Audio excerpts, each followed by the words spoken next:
If you work in the theaters of Manhattan, you probably heard of Nate Patten. And whether black, white, Asian, or Latin, you want to punch him right in the mouth, but please don't do it. No, he's just our Nate, a man of many thoughts he can't abbreviate. But if you like a gay, misanthropic, self-hating Jew, then Patten Disregard is just the show for you.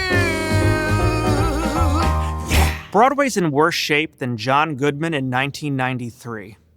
But for some reason, in our attempt to make positive change in the industry, all things that are crucial to its future success, we are willfully doing things every day that could, at any moment, cause the collapse of the entire industry. It's kind of like we saw an ant in our kitchen, but instead of calling an exterminator, we're burning down the entire neighborhood. There's been a campaign on social media to abolish the theater's 6-day work week.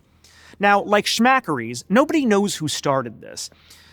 An awareness of overworking is not a bad idea. A lot of the current rehearsal and performance practices of Broadway were established during a time when everyone was high on cocaine. But my question is, are we prepared for the implications of this? Because I just have a few things to ask. Are you prepared to make less money? Has anybody run this by the, 14 unions involved? What about restaurants, parking garages, hotels, city planners, merchandisers? Has anyone run this by them? Are you ready to do 8 shows in 5 days? Also, what successful person in America that you know doesn't work 6 days a week? And in case you forgot, we've been shut down for 20 months. New York City lost $3 billion in revenue because of that shutdown. That's almost Bette Midler's Hello Dolly salary. Actors Equity has come out and said that the show may not need to go on. The show must go on has been our mantra since we went to French Woods. And this is happening all over the country at every level of our business. Musical theater programs are canceling their shows because the kids don't like the material, or they were taking a me day, or somebody looked at them funny in rehearsal. Isn't there a space for stiff upper lip and muddling through? And why can't it coexist with self-care and safety? I know we want to fix the problems in the industry, and God knows there's a lot. But I'm concerned that campaigning for a 5-day work week now could be detrimental. Can't we affect positive change, but still in the spirit of what makes our industry great? We're here to entertain. The 5-day work week? That's what regular people do. We have to recognize the balance between making positive change in the industry and stopping it completely. We're going to have to learn how to walk and chew gum at the same time. How can we meet the needs of everyone who loves Broadway? The artists, the crew, the city, the fans, Mike Pence. The people who work that 5-day work week and look to us for escape. Let's do this with attention to all concerned. How about we all agree that the show must go on? Welcome to Outrage Roulette. In this segment, we'll spin 2 roulette wheels, one of Tony Award nominees from the 90s and another of social justice issues. When the wheel stops, we will call out said 90s star on whatever social issue the wheel spins to. All right, let's spin the wheel.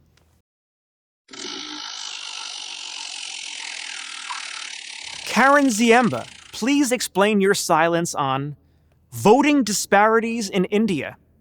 Hey, Karen, are you not concerned that there were 2,000 ballots found in a dumpster in Mumbai last Tuesday?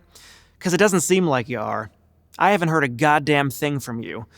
If you know Karen Ziemba, please tag her on social media and let her know that her silence about voting inequities in India is unacceptable. And now to the interview. She did 18 Broadway shows and lived to tell about it. Please welcome actress turned therapist, Lisa Gajda. Hi. We have to always pretend that we haven't, been talking. I know, oh, hi, Lisa. Every day. See you. We haven't been texting all night. So we have gotten, in these first few episodes that we've done on Patten Disregard, an overwhelming amount of feedback from people in our industry that have listened to you and liked what you've had to say. One comment that comes to mind out of many is, I feel like she's a total stranger, but is speaking directly to me. That was somebody in the business. Mm-hmm. And we've heard other comments that were very similar to that and of the like. Mm-hmm. So we want to have you on here and actually talk about what your experience on Broadway was from a psychological standpoint. Because that's crazy eyes right there. Yeah. Because I think that there is something very psychologically hard about a career in theater. Mm-hmm. And a lot of people don't talk about it. It's so confusing, right? Like in some ways it's such a blessing and it just costs so much. And I don't know about anybody else, but for me, and I understand that everything, like, I just want to caveat, like, I understand the privilege of everything I'm talking about. Sure. So, right? So it's like, it's not really that hard. It's not as hard as some things, and we'll just leave it at that and know that I know that. Fighting in the Iraq War is harder than... Pretty clear about that. The national tour of 42nd Street. So we'll just name this We'll put that blanket over this. And, this whole thing. Yeah, understood. Yes. Yeah. So, what it costs, and the thing that's challenging about the fact that it costs and that it's also such a gift is that for me, throughout the entire 25 years, I had to sort of push away my sense of what I really fucking hated. And what happened when I retired was it came rushing in, and I lived in a total rage toward how I treated myself for 25 years. The things I was willing to do to myself for 25 years. You did so many shows, more than literally anyone I know, maybe next to Hal Prince. And you talk about it in a way that it clearly was not always easy for you. And you were killing it. You really were. And I know you always underplay it, but it always seems to me like you didn't feel like you were killing it, even though you were. Yeah. It never felt like you were at ease and just coasting. That's showbiz, of course. That's the thing. It's like part of the reason why I allegedly killed it is because I never felt like I was killing it. Yeah. And the amount of sort of anxiety it took to drive and sense of lack that it took to drive that kind of success. I mean, a lot of it was, I don't understand why things worked when they worked, but what I do notice is I did work even harder than hardworking people, which was driven by anxiety in a sense that I wasn't good enough. Like I would never dare not be in regular dance shape.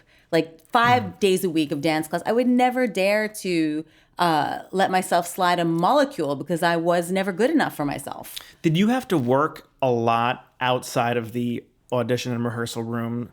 Yeah. You did, right? And Lauren Lataro, too, I think of it, because she was really also very successful. And I think that she would be okay with my saying, one day I was talking to her about being anxious about retiring. She went, honey, it's over, honey. We were kings. We were kings. And she was a friggin' king. And my point about bringing her into it is I took every, like all of us do. I wasn't very special in this way. I took millions of classes outside of, and the thing that was different about me is throughout my career, because I was so I never really thought I was so great at what I did. I was different from people on Broadway in that I never stopped training. I trained completely until the end. Except for Tuck Everlasting. I showed up, I touched my toes, I did a show, I went home, raised my kids. Right. A lot of people audition for years and years and years and don't book 18 shows. And that obviously is very hard and soul crushing in a lot of ways. Yeah. You did the flip side of that, which has worked really, really hard and booked everything. Yeah. And sometimes I gather that it was harder in a different way, that somehow having to maintain a level of success is difficult. Yeah, you kind of bring your anxiety and your suffering. It's gonna life is gonna give you a context in which to act that out. And so I acted mine out in the way that life gave, the way things worked out is that's what my anxiety and stuff was worked out in the context of getting shows. I mean, the other thing too is that I was unemployed the majority of my career, which I always say. So I didn't have the kind of career where, that's why I have so many shows, where I was, I almost never, out of all the shows that I did, get to be in a show for more than a year. Most of my shows ran for 3 months or less. Right. So it was great for racking up credits, But I spent most of my time like not being able to go to Starbucks and get a latte. The other thing is that I think when we work at the Broadway level, everybody around you is doing it. That's right. Everyone is there, so It's it normalized. starts to become it's normalized. It starts to become, well, like everybody's on this show, and then your bar of success can change very quickly. I think it's very easy to want something better always, no matter what level you get to. Well, my therapist told me as I was nearing the end of my career, I was in therapy. Great fucking therapist, Lair Torrent. And I remember sitting across from him and saying like, how many more shows could I do? Like literally, like should I really stop? Could I get more? Like what if I could get more? And he just went, that's a hungry monster. And I say it all the time, to anyone who will listen, it's okay that the monster is there, but it is a monster, and I don't think it'll ever be full. And do you want to shine a light on the fact that you are in service to this monster even more than in service to your well-being and the rest of who you are? That monster occupies a lot of it. It eats everything, Was there ever a part of you that thought you would just continue on acting, and you would then do different kinds of roles? If you could be 95 years old and still auditioning. I mean, did you ever think that could be? I literally would fucking rather die. Oh my God, how I hate that for myself. But did you ever consider it? No, I never You considered did. it. So of course, this is not to say, like, I think of like people that have been in the business their whole lives who should be there. So this is just like looking at your life and your body, like what your body's telling you about what it wants and your journey, your childhood, and how that translates into what's going to be your gifts. So I didn't have acting gifts. I never, which is why every time you introduce me as an actress, I'm like, it's hilarious. But I didn't really have those skills. But I also didn't want to stay in. I think there was a part of me where that it really, the experience deeply expired. Like I sat down with somebody as one of the things about retiring from a performing career or a dance career anyway, is you do it in a vacuum. So you don't get to see people retire. They were in a show, they fucking disappear, and you have no idea what transition looks like. And you're really alone. And I remember for like 10 years researching like retirement and trying to seek people out and say, what was the end like for you? What do you miss? What is transition like? Where did you go? What matters to you now? What hurts? Because there's our community, it's really hard to find people. They go home. They don't live here, so they go back to where they lived. And I sat down with somebody who said, I was in Catch Me If You Can, and I was very aware that it was ending on some level, the beginning of the end. And we were talking about transition, and she said, you never really transition. And I remember everything in my body was like, oh, fuck no. I will transition. And that was just my psychological systems message to me that I had no interest. And thankfully, because I also have none of the skills, Was that Catch Me If You Can, was that a turning point for you when you said, maybe this is the time I transition? Yeah. I mean, I knew I was, it was a tough one. I was on like all of this migraine. I'm on migraine medication as we speak. So I don't even know if I'm coherent right now. So anyway, it was a Pretty Girl show. I was 100 years old. And yes, I was very aware that the end was near. I had been thinking about the end before that. I mean, that's something that I will credit myself for, which is like, because I kind of live in realities that a lot of people like to deny, I can prepare. I think it's different for women too, if I may say so. Oh, yeah. I mean, we should talk about that too, because I think the way that the industry, both Broadway and Hollywood, treats women, well, I know. Yeah. It's really different. It's so different. And of course, you want women to have choices. Right. Like there's a part of me, like as I hear that, I'm like, I don't know why. Like I see Brad Pitt with its 18 pack and I'm like, I feel fucking sorry for him. Like there's a point at which so yes, it's true. And of course, women's lib, if you're 900 years old, women's lib is the idea is that you want people to have options, right? So I want women who want to stay. To stay in a way that is broad and, gives them lots of opportunities. I want that to exist for them. My instinct too is staying, because show business demands that we stay young in a way. And I think that's sad. I don't like seeing Brad Pitt with 800 abs. I think show business requires women to stay young more than it requires men to stay young. I really do. Now, I mean, to a certain extent, everyone's got to stay young in Hollywood. But, that's why Richard Gere can play opposite Winona Ryder, You know what I mean? He was like 50 years older than her playing her boyfriend. Rage. It's because... Yeah, of but course. that's always been the case in Hollywood. For some reason, it's very, very sexist. I think the way that women are viewed in the industry, it's weird to me. It's totally... I mean, and on Broadway, to your point, like, you know, How to Succeed is such a great example of like all the women secretaries had to be 19, but all the men at the office, there was a range up to 70. You know, it's just like, no, all the secretaries are young and hot, and all the men that work here because men exist past a certain age and women don't. So to your point, that's true. And women also, I think, Hollywood actresses that play ingenues, they have two choices, I think. They either leave the industry and just retire as a pretty ingenue, or they become a character actress.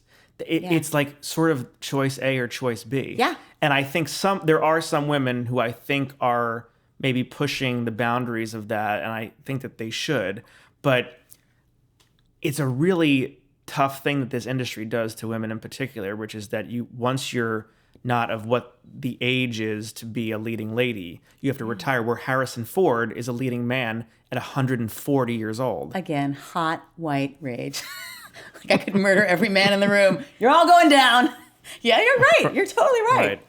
Yes, absolutely true. And it makes me so angry. Yeah, well, why? I mean, I understand why, but what particularly about it makes you mad? Oh, you know, just the usual. It's just the usual rage? The usual. Well, A, my free-floating rage, and B, the patriarchy, and just like the sense of like this, you know, that a certain group of people, and this is not like, you know, I made, you know, what I understand to be like a cisgender heterosexual white male in my actual body. As I understand it now, that could change, but that's what I've gathered so far. Right. So I don't hate this group. I married one. Mm-hmm. But there's a certain group of people that created the world, and everything is understandably, they just made it all fit their fucking needs. They're like, by the way, you can be 80 and hot, you know, when you're a man. And you know, so that all the way that it's been sort of rigged. Joan Rivers said, when a woman is 30 and unmarried, she's an old maid. When a man is 90 and unmarried, he's a catch. So what do you feel about the industry as far as what it does to people that want to have kids in the industry? Do you think the industry has become more welcoming to, when I say people, I mean women. Yeah. Is it more welcoming to women that want to have children, or it's not? It's disgusting. Yeah. Tell me why. It's disgusting. But what's impressive is, well, because I, you know, without revealing anything, I have clients in the business, and what happens is disgusting, and it happens to mothers, you know, because we still have, because fathers still get to sort of go away and do work, and there's no judgment. Like we don't think about, but mothers who leave their kids for 3 months, so mothers tend to want to bring their kids with them, and there's trouble.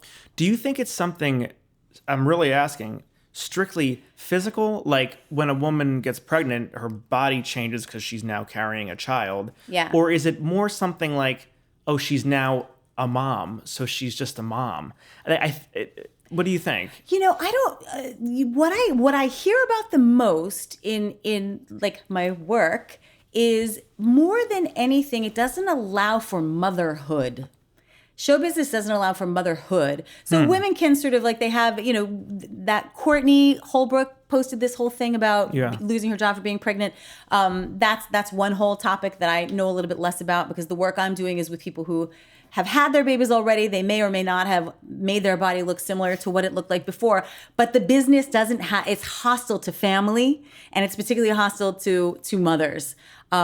Because mothers will, you know, if you're breastfeeding, you might want to bring your kid with you on the road, and you might need you might need to bring childcare, and living in a studio with your nanny, you know, I guess you can do it, but it makes it really hard.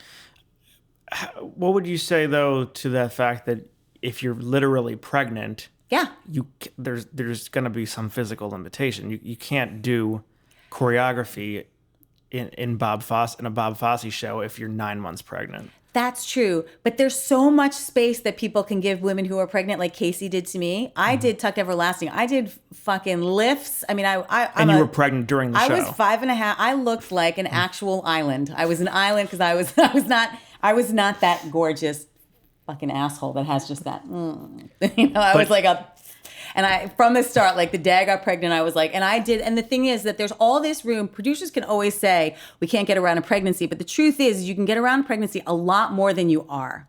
So like, for instance, I wanted to be in Tuck Everlasting.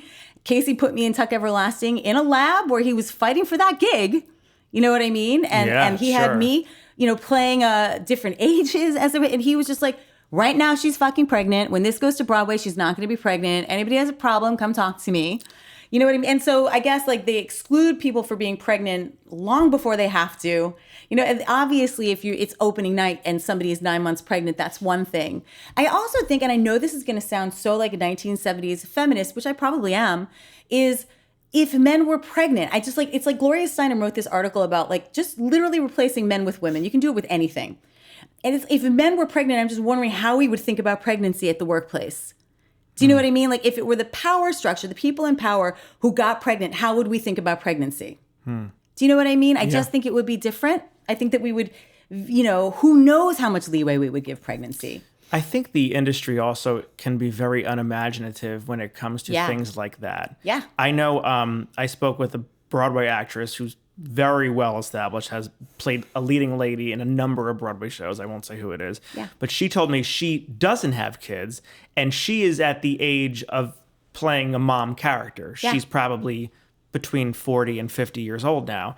And she said the casting directors like almost don't think of her as playing a mother because she just doesn't actually have kids herself. Yeah. Which I always think, and she's like, I know you think I'm crazy, but they just won't see me as the mom character because I don't actually have my own kids. And I sort of believed her. I said, yeah, I can see that. As crazy as that sounds, because it does sound crazy, it's make-believe. You don't literally need to have children to play a mother. But I could see this industry being closed-minded in that way. We have comments, out the wazoo saying that they relate to you and all the things you're saying. Why do you think so many people respond positively to what you're talking about in this? What it happens every time you're on here. We get messages saying, yes, I understand what she's saying. No one's ever talked about that. Why are we getting fan mail for you? I know why, but why do you think we are? Because I think I feel compelled to say what you're not allowed to say. Yeah. I think that's really it. And I think also no one is willing to talk about this side of show business. Yeah. You don't hear it on Broadway World. I see it in therapy, which is that as a therapist, one of the things that I see is it's fair and it's okay and I get it. It's like, for some reason, we live in a world where we think that if I name that this hurt me, that it throws everything else away. So in therapy all the time, we very consciously hold that it was gorgeous and it hurt. And how many conflicting, really, and this happens in people's minds. We have really conflicting parts that live inside our own mind and really conflicting relationships and information. And I think the mental health is dependent upon how much of these conflicting realities can I hold. And I think that people worry if I name this, it will seem like I'm ungrateful. And the relationship is so fragile in show business. We're taught, and it is, and we're also taught that it's so fragile that if you so much as even think of anything that might come across as ungrateful, there's just a party that's like, it'll be taken away from me. And you're not ready to have it be taken away from you. So you just stay away from naming what's hard. And even me, who has a tendency to try to say these types of things, I obviously for a long time squished them away as well to survive. And then, they came rushing in when I retired. The one thing that all successful people in this industry have in common, maybe the really only one thing, is that everybody works their ass off. You really can't, you could maybe get lucky with one show, but to have a sustained career, you got to work hard. Yeah. Whether you're a musician, a director, choreographer, anything, that is what everyone has in common. That's right. And daddy issues. And daddy issues. Yeah. I forgot there were two things. Yes. In all seriousness, if you like this show, please give us a 5-star review on iTunes and like and subscribe on YouTube. It really helps people find the show. And plus, my therapist says this is the only way anyone will ever love me.